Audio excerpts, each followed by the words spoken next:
అన్ని రకాల వస్త్రాలపై up to 66% of. అందరికీ నమస్కారం అండి. మీడియా సోదరులందరికీ. నిజానికి నా పేరు శ్రీనివాసరావు అండి. సాధారణ పౌరుణ్ణి, కమ్మ సామాజిక వర్గానికి చెందినవాడిని. ఇటీవల కాలంలో ఒక ప్రముఖ ఓటీటీ సంస్థ నుంచి ఈ వారంలో ఆల్ ఇండియా ర్యాంకర్స్ అని ఒక వెబ్ సిరీస్ విడుదలైందండి. అందులో కొన్ని సన్నివేశాలు అభ్యంతరకరంగాను, మా సామాజిక వర్గానికి ఆందోళనకరంగాను, ఒకంత ఆగ్రహం కలిగించే విధంగానూ ఉన్నాయండి.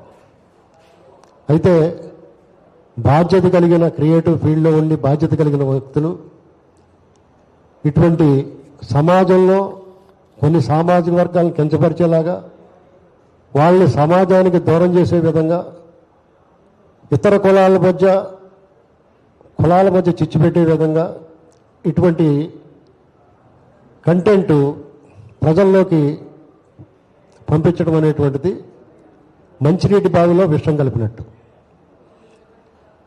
కాబట్టి ఖచ్చితంగా మా సామాజిక వర్గానికి చెందిన వారికి క్రమం తప్పకుండా దశాబ్దాల తరబడి దాడి జరుగుతూ ఉంది. దాడికి ప్రతి దాడి కరెక్ట్ కాదు, మన పని మనం చేసుకుపోదాం అనుకుంటే అనుకున్నారులే అని మౌనంగా ఉపేక్షించడం జరుగుతూ వచ్చింది. ఇటీవల కాలంలో కొద్దిగా తగ్గింది, కానీ మళ్ళీ విష ప్రచారాలు మొదలెట్టారు. దురదృష్టం ఏంటంటే ఈ సమాజంలో అన్ని సామాజిక వర్గాలతో కలిసిమెలిసి జీవనం సాగిస్తున్న సంఘజీవులమైన మమ్మల్ని ఎందుకు ఇలాగా టార్గెటెడ్గా లక్ష్యం చేసుకుని ఈ రకమైన దాడి చేస్తున్నారు అనేటువంటిది మాకు ఎప్పటికీ అర్థం కావట్లేదు. ఎవరైనా వ్యక్తుల వల్ల లేకపోతే ఒక సంస్థ వల్ల మీకేమైనా ఇబ్బంది కలిగి ఉంటే డెఫినెట్గా ఆ వ్యక్తులను కానీ వాళ్ళ మీద మీరు డైరెక్ట్గా పేరు పెట్టి మాట్లాడచ్చు. ప్రతిదానికి కొన్ని రాజకీయ పార్టీలని ఈ కమ్మ సామాజిక వర్గానికి కలిపి ఈ సామాజిక వర్గం భుజం మీద తోపాకు పెట్టి ఆ రాజకీయ పార్టీల భుజం మీద తోపాకు పెట్టి కమ్మ సామాజిక వర్గాన్ని టార్గెట్ చేయడం అనేటువంటిది చాలా దురదృష్టకరం. ఈ విషయంలో తీవ్ర మనస్తాపానికి గురవుతూ వచ్చాం. ఎవరో గమనించట్లేదులే, సాఫ్ట్ టార్గెట్, ఏమన్నా దులుపుకొని పోతారో అన్నట్టుగా ఇటీవల కాలంలో మళ్ళీ మొదలుపెట్టారు. మీడియా సోదరులందరూ గమనించాలి. దయచేసి మీ సహకారం పూర్తిగా కావాలి. ఎందుకంటే ఇటువంటి విషప్రచారం చేస్తున్న దాన్ని మీరు ఆదిలోనే తుంచుతూ ఉండాలి. ఇది మీడియా సోదరుల నుంచి మేము ఆశించే సహకారం.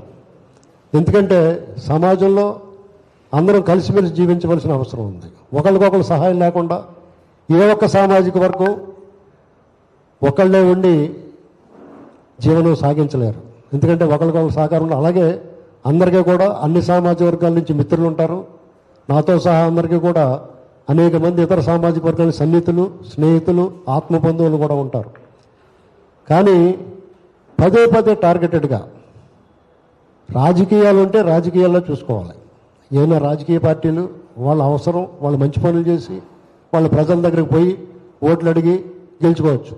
లేదా కొన్ని సామాజిక వర్గాలకు ఏదైనా మేలు చేస్తే ఆ సామాజిక వర్గాల మద్దతు కోరవచ్చు. అంతేగాని ఒక సామాజిక వర్గాన్ని మీరందరూ గమనించే ఉంటారు, గత 10 సంవత్సరాల నుంచి ఎక్కువైపోయింది. ఇటీవల కొద్దిగా తగ్గిందనుకుంటే మళ్ళీ ఏదో రూపంలో అనేక యూట్యూబ్ ఛానల్లో ఇంటర్వ్యూల రూపంలోనూ, ప్రధాన మీడియాల్లోనూ, లేకపోతే ఇటువంటి వెబ్ సిరీస్ల్లోనూ, అది కాకుండా వెబ్ సిరీస్ల్లో అత్యంత జుగుప్సాకరమైన భాష, అభ్యంతరకర సన్నివేశాలు చూస్తూ వచ్చాం. దీని మీద నియంత్రణ లేకుండా పోయింది. దాని కారణంగానేమో ఒక సామాజిక వర్గం మీద పడ్డారు.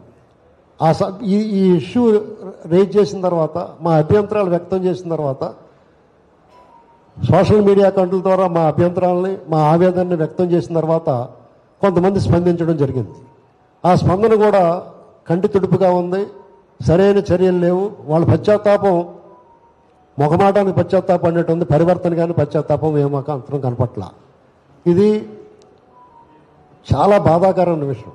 ఎందుకంటే ఎప్పుడో జరిగిన విషయాల్ని మళ్ళా కెలికి ఇవాళ తీసుకొచ్చి ప్రజల హృదయాల్లో విషబీజాలు నాటి వాళ్ళ మనుషులు కలుషితం చేయడం అనేటువంటి ఎంతవరకు సబబు అనేటువంటిది ఆలోచించాలి. అయితే దీనికి మేము పొలం మీద దాడి చేస్తే ఎదురు దాడి చేయాలనేటువంటి మా ఏ కోసానా లేదు. అలాగని చెప్పి చూస్తా ఊరుకునే ప్రసక్తి లేదు. అయితే మేమేమనుకుంటున్నామంటే చట్టపరంగా న్యాయబద్ధంగా మమ్మల్ని ఎవరైతే కించపరిచారో వాళ్ళ మీద దక్షిణ భారత కమ్మ సంఘాలన్నీ కలిపి ఎక్కడికక్కడ దీనికి బాధ్యులైన అందరి మీద కూడా కేసులు నమోదవుతాయి. ఇవాళ సాయంత్రం నుంచి ఆంధ్ర, తెలంగాణ, కర్ణాటక, తమిళనాడు, ఈవెన్ ఒరిస్సాలో కూడా. ఎందుకంటే చాలామంది నేను సోషల్ మీడియాలోను, యూట్యూబ్ల ద్వారాను, ప్రధాన మీడియా ద్వారాను చాలామందికి పరిచయం నేను. కాబట్టి మా సామాజిక వర్గానికి సంబంధించిన వాళ్ళందరూ కూడా నాకు అనేక మంది ఫోన్లు చేసి మీరు ఎందుకు స్పందించలేదు, ఇలా జరుగుతుంది కదా. అప్పుడు నేను సోషల్ మీడియాలో రాయటం జరిగింది. ఇక్కడ మేము ఏ వ్యక్తులు కానీ ఏ కులాన్ని కానీ ప్రత్యేకించి మేము నిందించడం లేదు, వాళ్ళని బ్లేమ్ చేయట్లేదు. అయితే